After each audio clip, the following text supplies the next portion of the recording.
So, as I say, all you have to do, keep your finger on this button, the voice activation button, for a couple of seconds, and you can basically just do anything. Text Barry. What do you want to say to Barry? I'm sat in a Range Rover Vogue. It's absolutely fantastic.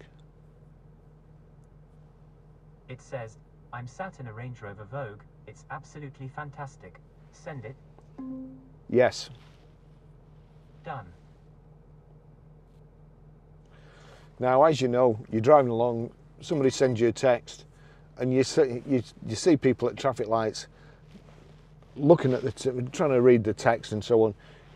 When it's got Apple CarPlay, you don't need to do that. You heard the text come then. You can see there the text is up. That's because it's one of the last used ones.